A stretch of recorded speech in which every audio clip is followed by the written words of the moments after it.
WHENVESTARS way into dark. The Arcturus system burned like a funeral pyre against the void. Commander Ilara Voss watched from the viewport of the stealth cruiser Phantom's Edge as another human colony world fell. The Krell Dominion's warships moved with horrifying precision, their crystalline hulls refracting starlight like predators dressed in jewels. 6 months ago, they had appeared at the edge of human space. 3 months ago, they had broken the Allied fleet's back at the Battle of Proxima. Now, they were methodically exterminating humanity's outposts one by one. How many evacuees made it out? Voss asked, her voice steady despite the carnage reflected in her eyes. Lieutenant Marcus Chen checked the tactical display. Maybe 30% of the colony. The rest. He didn't finish. He didn't need to. Voss nodded, turning from the viewport to face the 7 soldiers gathered in the cramped briefing room. They were the best Earth had left to offer, the 107th Wraith Division, special forces trained for operations beyond impossible. Each face bore the marks of previous battles, previous losses. Each pair of eyes held the same cold determination. High Command's gone dark, Voss said. Earth's defensive perimeter is collapsing. We're officially on our own. We've been on our own since Proxima, said Sergeant Naomi Cade, the team's demolitions expert. Her dark skin was crisscrossed with augmentation scars, neural enhancements that made her hand steady enough to disarm a quantum mine while under fire. True, Voss acknowledged. But now it's official. And now we execute Operation Blackout. The tactical display shifted, showing a massive structure orbiting a gas giant at the edge of Krell-controlled space. The Dominion's command station, Apex Actual. Intelligence indicated it coordinated all Krell military operations in the sector. "This is suicide," muttered Corporal Dax, the team's sniper, his cybernetic eye weird as it focused on the display. "It's our only play," Voss replied. "The Krell communicate through quantum entanglement, take out their command hub, and their fleets go blind for at least 72 hours. That gives Earth's remaining defenses a fighting chance." Tech specialist Riza Karimi leaned forward. "The infiltration route through the secondary cooling vents is still viable. My decryption algorithms can handle their security protocols, but we'll have a 3-minute window, max." Voss nodded. 3 minutes is all we need. Lieutenant Chen has the package. Chen patted the reinforced case beside him.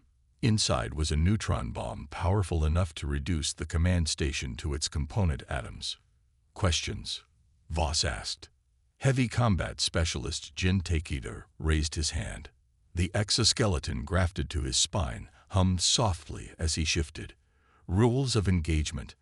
Kill anything with more than 2 eyes," Voss said grimly. "The Krell don't take prisoners, and neither do we." Medical Officer Sanvi Patel spoke next. "My combat stems are limited. If we take casualties, then we leave them," Voss finished. "This is a one-way trip for most of us. We all knew that when we volunteered." No one protested. No one looked away. The 8th member of the team, communications expert Rivera, simply checked her pulse rifle's charge and nodded. "Insertion in 20 minutes, Chen announced. "Suit up." They moved with practiced efficiency, sealing themselves into the latest generation of Wraith combat armor. Matte black, with integrated stealth systems and enough firepower to level a small city. Voss felt the familiar embrace of her suit's neural interface linking with her implants, the world suddenly sharper, clearer, overlaid with tactical data. "For Earth," she said simply, as the drop pod's doors closed around them. The insertion went smoother than expected. The Krell's arrogance after so many victories had made them overconfident. The Phantom's Edge slipped through their sensor grid by masking its signature in the radiation belt of the gas giant, deploying the drop pod during a scheduled meteor shower. They hit the station's outer hull with barely a sound, magnetic clamps securing them as Karimi went to work on the access port. Voss's helmet displayed a countdown. 2 minutes until the patrol drones made another sweep. "I'm in," Karimi whispered. The port eye rised open, revealing the dark maintenance tunnel beyond. One by one, they slipped inside, moving through the alien architecture like ghosts. The Krell station was a marvel of crystal and bioluminescent technology, corridors that seemed grown rather than built. The air tasted metallic through their filtration systems. Life signs ahead, Chen murmured, his scanner pulsing silently. Voss signaled the team to halt, then moved forward alone. Around the corner, 3 Krell maintenance drones worked on an exposed circuit panel. 8 feet tall, with 4 arms and iridescent carapaces, they were among the lower castes of Krell society. Their compound eyes glittered in the dim light. She didn't hesitate. Her rifle discharged 3 silent bursts, and the drones collapsed, their bodily fluids pooling on the polished floor. Clear, she subvocalized through the comm. Karimi, dispose of the bodies. The tech specialist nodded, deploying a small device that began dissolving the corpses into their base elements. Within seconds, nothing remained but a faint residue that would be indistinguishable from routine maintenance discharge. They moved deeper into the station, following Karimi's hacked schematics toward the central processing core. Twice more they encountered patrols, and twice more they left no survivors. The Krell never knew they were there. This is too easy, Cade muttered as they reached a major junction. As if in response to her words, alarms suddenly blared through the station. Harsh, alien sounds that set their teeth on edge.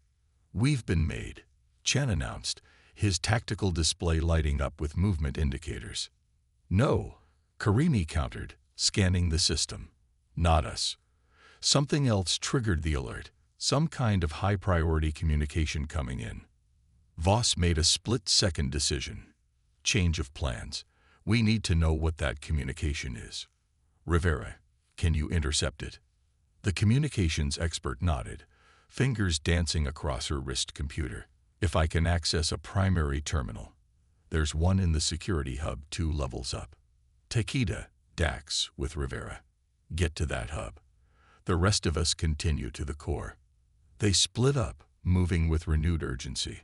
The station's increased activity provided both cover and complication. More Krell moving about meant more chances to blend into the background noise, but also more eyes that might spot them. Voss led her reduced team through service corridors, relying on Karimi's hacked access codes to bypass security checkpoints. They were halfway to the core when Rivera's voice crackled over the comm. "Commander, I've got it. The transmission. It's plans for a new weapon. They're calling it the Sunbreaker."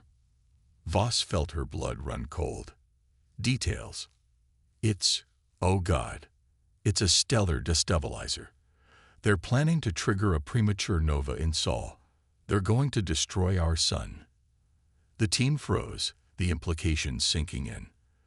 The Krell weren't planning to conquer Earth. They were planning to eradicate it entirely. Timeline. Voss demanded. The weapon is already en route. Estimated arrival at Sol in 72 hours. Voss's mind raced. Their mission parameters had just changed drastically. The neutron bomb would still cripple the command station, but it wouldn't stop the Sunbreaker. New objective, she decided. We need to find the control systems for that weapon and disable it remotely. The weapon control systems would be in the military command center, Karimi said. That's 3 levels up from the core, and it'll be heavily guarded. Then that's where we're headed, Voss said. Takeda, what's your status? Static answered her. Then gunfire. Commander, we've been compromised. Rivera's voice came through, punctuated by the sound of combat. Security hub is locked down. Dax is down. Takeda's holding them off. But there are too many. Voss's tactical display showed a flood of red indicators converging on Rivera's position. Can you hold? Negative. But I've downloaded the weapon schematics. If I can get to a transmission point, I can send them to you. Do it, Voss ordered. Then get out of there. No extraction point, Commander. Remember, we make our own exits. The comm went silent for a moment. Then a burst of encrypted data hit Voss's system. The schematics for the Sunbreaker unfolded across her HUD. a technological terror beyond anything humanity had imagined. Then came Rivera's voice, calm despite the chaos around her. "For Earth, Commander. Make it count." The comm channel dissolved into static. Voss allowed herself 3 seconds of silence for the fallen. Then she turned to what remained of her team. "Change of plans. We're hitting the military command center."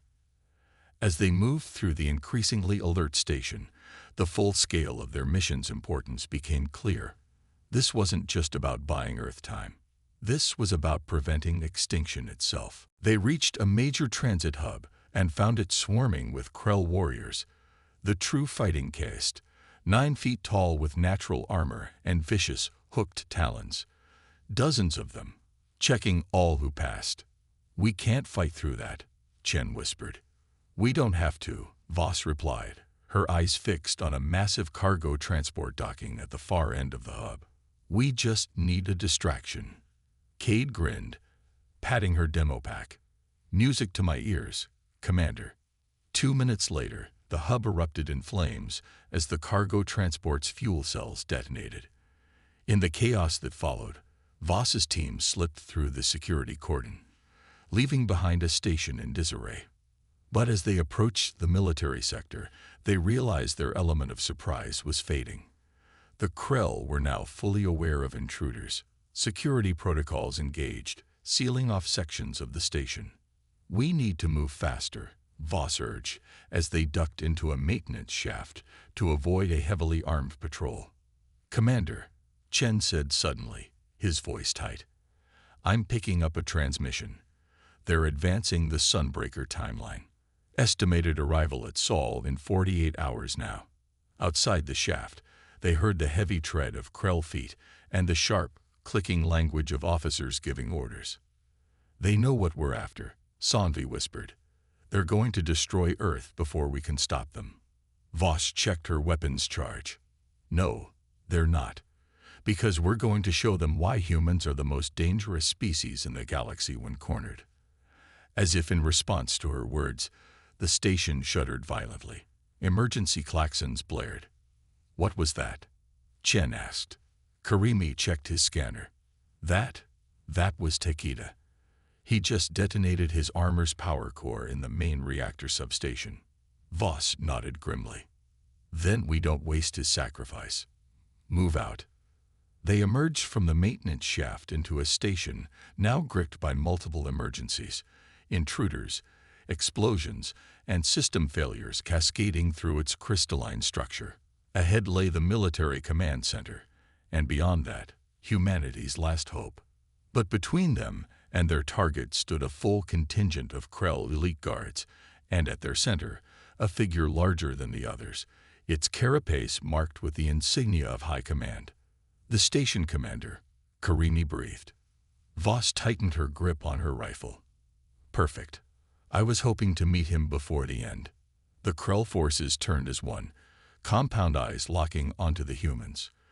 The station commander stepped forward, mandibles clicking in what might have been amusement.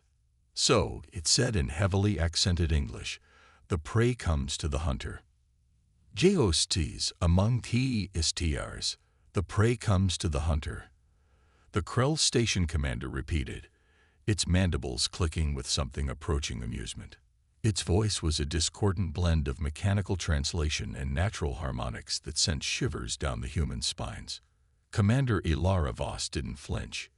"You've got it backwards, bug." Her voice was ice. "We're not trapped in here with you. You're trapped in here with us."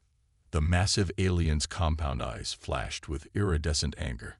With a gesture from its upper limbs, the elite guards charged forward, crystalline weapons humming with deadly energy. "Split and strike," Voss ordered, and her remaining team scattered like quicksilver. The corridor erupted into chaos. Lieutenant Chen rolled right, his modified assault rifle spitting hypervelocity rounds that shattered the crystalline armor of the first guard. Cade went left, deploying micromines that detonated in perfect sequence, creating a wall of concussive force. Karimi and Sanvi moved to the rear, providing suppressive fire while Voss charged straight ahead, directly toward the station commander. The Krell had conquered a dozen species across 3 star clusters. They had broken fleets and burned worlds. But they had never faced humans like these. The desperate, the determined, the damned. Voss's armor systems pushed her beyond human limitations. Servos whined as she ducked under a slashing talon, her combat knife finding the joint between carapace plates. The station commander shrieked, a sound like tearing metal, as toxic ichor sprayed from the wound. "Commander, the control center," Chen shouted over the comm. 10 meters ahead. Voss disengaged from the wounded Krell commander, firing a burst at its legs before diving toward the armored doors of the military command center. Behind her, Karimi was already working on the security protocols, his augmented neural interface connecting directly to the alien systems. "I need 30 seconds, he called. "You've got 10, Voss replied, as she turned to face the recovering station commander. "Chen, Cade, buy us time." The corridor became a killing ground. Chen's rifle overheated as he emptied clip after clip into the advancing guards. Cade's last demo pack created a temporary barrier of superheated plasma that bought them precious seconds. "I'm in," Karimi announced as the massive doors began to slide open. "Fall back," Voss ordered. "Everyone inside." They retreated into the command center, Sanvi dragging a wounded Chen over the threshold. The doors began to close, but not before the station commander hurled itself forward, its massive bulk wedging into the gap, mandibles snapping as it forced its way through. "Seal the door," Voss shouted, emptying her rifle into the creature's face. The round sparked off its armored carapace, doing minimal damage. Cade rushed forward, slapping her last charge directly onto the alien's thorax. "Eat this, you overgrown cockroach." The detonation blew the station commander backward, but the cost was high. Cade caught the full force of the backblast, her armor cracking as she was thrown across the room. She hit the far wall with a sickening crunch and did not rise again. The doors sealed shut, emergency protocols engaging as the station's systems registered the explosion. "Sanvi, check Cade," Voss ordered, though she already knew the answer. "Karimi, find me the Sunbreaker controls. Chen, secure the room." They moved with the efficiency of soldiers who had fought together for years, who had lost together, who had survived together. The command center was a cathedral to alien war, displays showing Krell fleet movements across dozens of systems.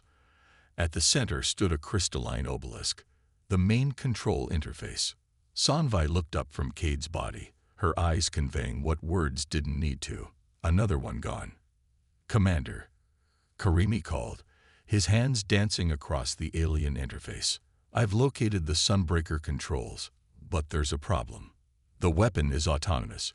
It's already locked onto Sol's coordinates. We can't deactivate it remotely." Voss joined him at the console, studying the schematics. "What about redirecting it?" "Possible, but I'd need the command authorization codes. They'd be in the station commander's neural matrix." A thunderous impact shook the sealed doors, then another. The Krell were trying to break through. "How long until they're in?" Voss asked Chen, who was monitoring the security feeds. 5 minutes, maybe less. They're bringing in heavy cutting equipment." Voss made her decision. "Karimi, keep working on finding another way to redirect that weapon. Chen, help Sanvi set up a defensive perimeter. I'm going to get those codes." "From where?" Chen asked. Voss nodded toward the doors. "From the station commander. When those doors open, I'm going out." "That's suicide," Sanvi protested. "This whole mission was suicide," Voss replied calmly. "We just didn't know the exact time of death." As Karimi worked frantically at the alien console, Voss prepared. She loaded her last power cell into her rifle, checked the charge on her neural disruptor, a device designed specifically to interface with and extract data from Krell biotechnology, and ran a final diagnostic on her armor. "Commander," Chen said quietly, approaching her. "The package." He held out the neutron bomb, still secured in its case. "We should set it, just in case." Voss nodded.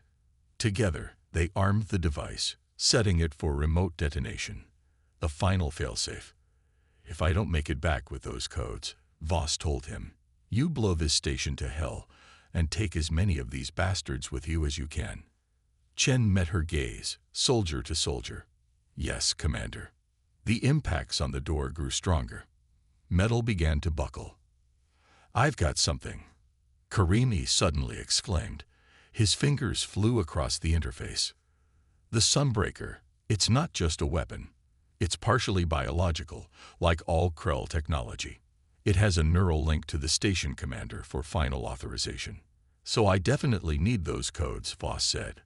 "Not necessarily." Karimi's eyes shone with desperate hope. "If we can access the station commander's neural matrix, we might be able to not just redirect the Sunbreaker, but turn it against the Krell homeworld." The room fell silent, save for the ongoing assault on the doors. "That would end the war," Sanvi whispered. "But you'd need to get a direct neural link," Karimi continued. "My disruptor isn't powerful enough to do it remotely. You'd need to physically connect to the station commander's primary neural cluster, located at the base of its skull." Voss smiled grimly.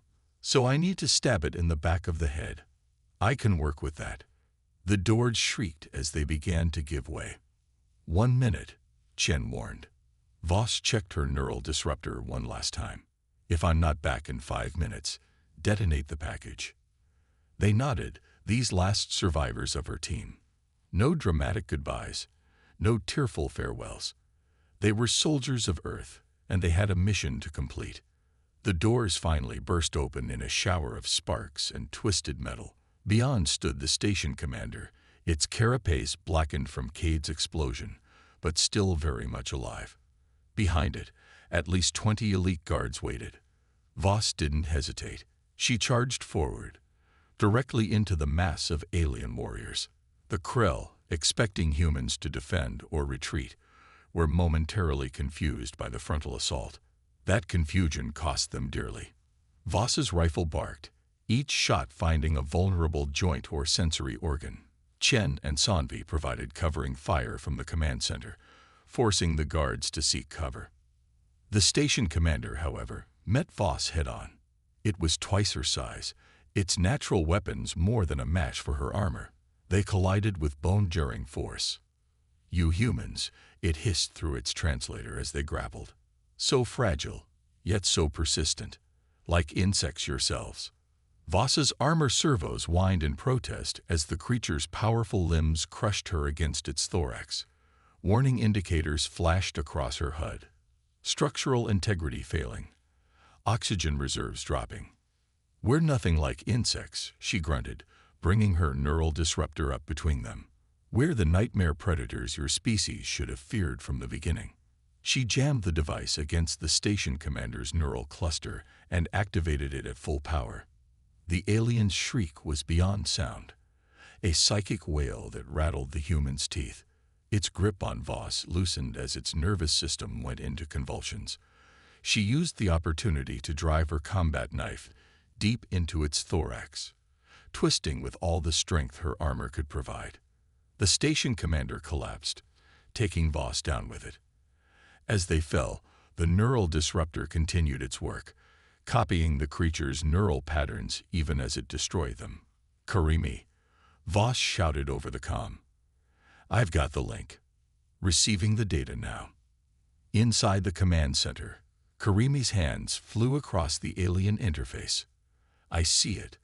The neural pattern is coming through. 60%, 70%. The remaining Krell guards had recovered from their initial shock and were now converging on Voss's position. Her armor, already severely damaged, took hit after hit from their crystalline weapons. 80%, Karimi continued. 90%. Voss's vision blurred as her armor's life support systems began to fail. The weight of the station commander pinned her down as the guards closed in. "Complete," Karimi announced. "I've got full access to the Sunbreaker controls." "Redirect it," Voss gasped as a Krell guard raised its weapon for a killing blow. "Send it to their homeworld." "Coordinates locked," Karimi confirmed. Sunbreaker redirected to the Krell home system. Impact in 12 hours. Voss smiled beneath her cracked helmet. Chen. The package. Lieutenant Chen's voice came through the static of the failing comm. Commander. Detonated. Now. There was a pause. Barely a heartbeat. Then Chen's voice again, steady and clear. For Earth, Commander. It's been an honor. The neutron bomb's detonation was silent at first, a sphere of pure white energy that expanded outward from the command center, consuming everything in its path. The Krell guards, the station commander, Voss herself, all were enveloped in the cleansing light. The command station, jewel of the Krell military, collapsed in on itself as the bomb's secondary effects triggered. The crystalline structure that had seemed so indestructible shattered into billions of fragments, creating a newborn asteroid field around the gas giant. Across Krell-controlled space, their fleets suddenly went blind as the quantum entanglement network collapsed. Orders ceased. Coordination failed. The inexorable advance toward Earth faltered. And 12 hours later, as the Krell High Command gathered to address the unprecedented disaster, the Sunbreaker arrived in their home system. The weapon they had designed to destroy humanity's cradle instead triggered a catastrophic chain reaction in their own sun. The war ended not with a negotiated peace, but with the kind of decisive statement that only humans would have the audacity to make.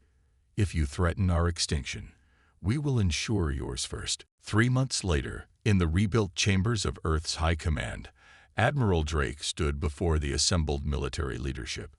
The holographic display showed the reclaimed territories, the retreating Krell forces, the liberated colonies. The Krell Dominion has sued for peace, he announced. Their remaining forces are in full retreat. The terms are being finalized now. A younger officer raised her hand. Sir, what exactly happened at the Krell command station? Our intelligence is still unclear. Drake's weathered face showed a complex mixture of pride and sorrow. What happened, Lieutenant, is that we sent the best of us, the kind of soldiers who understand that sometimes victory requires the ultimate sacrifice. He activated a different display, showing the faces of Commander Ilara Voss and her team, the 107th Wraith Division. These 8 individuals saved our species. Remember their names. Remember what they did. And remember why we fight. Not for glory, not for conquest, but for the right to exist among the stars. In the silence that followed, Drake raised his glass. To the ghosts among the stars, may we prove worthy of their sacrifice. Across the chamber, glasses rose in salute to the 8 who had turned the tide of an unwinnable war, proving once again that humanity's greatest strength was not in its weapons or its technology, but in the indomitable spirit of those who refused to accept extinction as their fate, even when defeat was certain.